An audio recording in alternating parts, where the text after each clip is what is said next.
আজকে সকালে ঘুম থেকে উঠে জানতে পেরেছি যে খবরটা আমাকে বিভিন্ন জন ফোন করে দিয়েছে এবং আমি টেলিভিশনে স্ক্রলেও দেখতে পেয়েছি।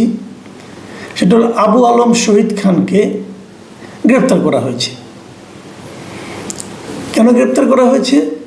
যে কিছুদিন আগে ঢাকা রিপোর্টার্স ইউনিটি মিলনায়তনে মঞ্চ ৭১ নামের যে সংগঠন, তারা যে একটা গোল টেবিল বৈঠকের আয়োজন করেছিল, সেই গোল টেবিল বৈঠকের আয়োজন স্থল থেকে যাদেরকে গ্রেপ্তার করা হয়েছিল তাদের বিরুদ্ধে সন্ত্রাস দমন আইনে মামলা করা হয়েছিল এবং সেই অনুষ্ঠানে আবু আলম শহীদ খানও কিছু সময়ের জন্য উপস্থিত ছিলেন। যেহেতু তিনি উপস্থিত ছিলেন, অতএব তারা পুলিশ মনে করছে ওই একই মামলায় একই অপরাধে উনিও অপরাধী, অতএব ওনাকে গ্রেপ্তার করা হয়েছে। এই হলো মোটের উপর কথা। এবং পুলিশের ভাষাটা হলো যে ওনাকে পুলিশ যেভাবে বলেছে যে হলো মামলার ঘটনাস্থলে উপস্থিত থেকে ঘটনার সাথে জড়িত আছে মর্মে জানা যায়, মানে ওনারা পুলিশ জানতে পেরেছেন যে উনিও ঘটনার সঙ্গে জড়িত আছেন। মামলাটি তদন্তনাধীন।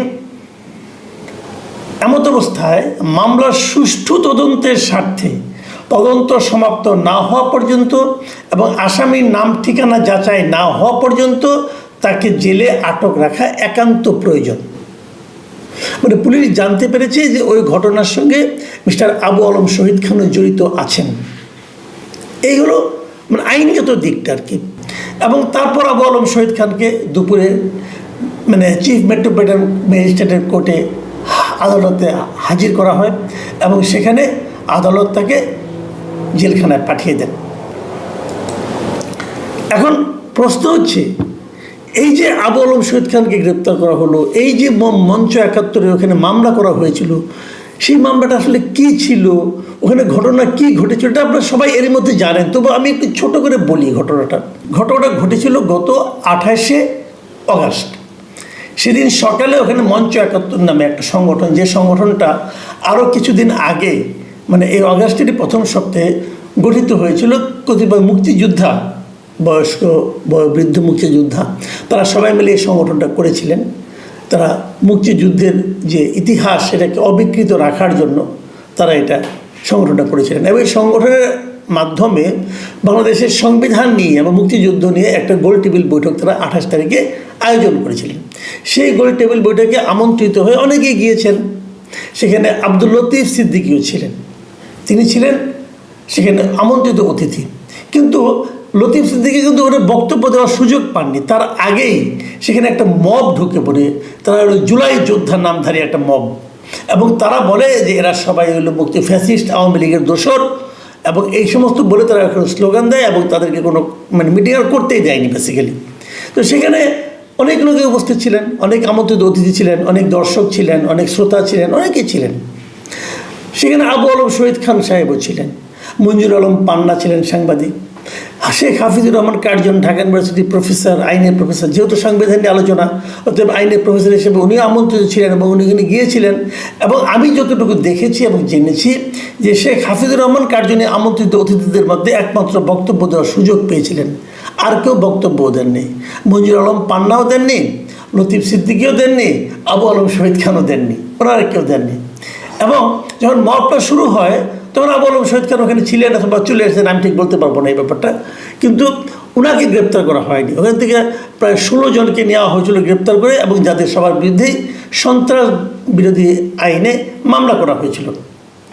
আমি অনেকগুলি ভিডিও দেখেছি এই ঘটনার উপর, এবং সেখানে কোনোটাতেই আমি কিন্তু এই লতিফ সিদ্দিকীকে কোনো বক্তব্য রাখতে দেখিনি। বরঞ্চ আমি দেখেছি লতিফ সিদ্দিকী বসে আছেন, ওনার চারদিকে ওই মেগাফোন দিয়ে জোরে জোরে লতিফ সিদ্দিকীর দুই গালে জুতা মারো, তালে তালে এরকম স্লোগান দেওয়া হচ্ছিল। এবং পুলিশ কিন্তু প্রাথমিকভাবে তাদেরকে বলেছিল যে আপনাদের নিরাপত্তার স্বার্থে আমরা নিয়ে গেলাম। তারপর তারা রমনা থানা তাদের নিয়ে যায় এবং 12 ঘন্টা আটকে রাখার পর তাদের বিরুদ্ধে সন্ত্রাস দমন আইনে মামলা করা হয়। এই 12 ঘন্টা পুলিশ মামলা করলো না কেন? তাহলে কি তারা কোনো আদেশের অপেক্ষা ছিল, অথবা কেউ তাদের নির্দেশনা দিয়েছিল? এগুলো বলা বড় কঠিন, কিন্তু বলা বড় সহজ, ভাবা বড় সহজ। বলা কঠিন, ভাবা সহজ, কারণ আমরা এই দৃশ্য বাংলাদেশে নতুন দেখছি না। আওয়ামী লীগ আমলে এই দৃশ্য আমরা প্রায়ই দেখতাম। তো যাই হোক, সেগুলি রিপিট হচ্ছে, একই পুলিশ একই রিপিটেশন হতেই পারে, হয়তো একই ধরনের আদেশও আসছে, বলা আমি ক্লিয়ার না হয়ে আমি হয়তো বলতে পারবো না, কিন্তু ঘটনা ওভাবেই ঘটেছে।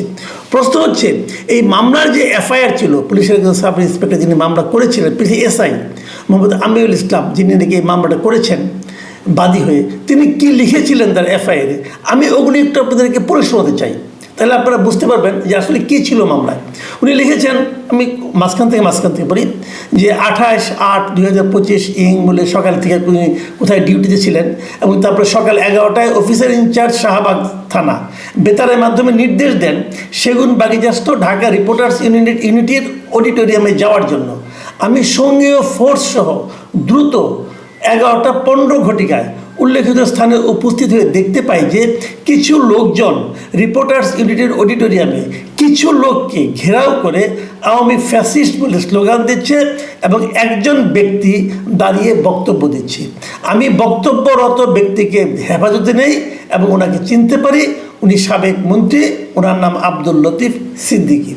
তারপর উনি এক জায়গায় লিখেছেন যে ওনাকে জিজ্ঞাসাবাদে জানা যায় যে মুক্তিযুদ্ধের ইতিহাস মুছে ফেলার গভীর ষড়যন্ত্র ও মুক্তিযুদ্ধের ইতিহাস বিকৃতি বন্ধের লক্ষ্যে গত 5ই আগস্ট 2025 খ্রিস্টাব্দে মঞ্চ 71 নামে একটি সংগঠনের আত্মপ্রকাশ ঘটে।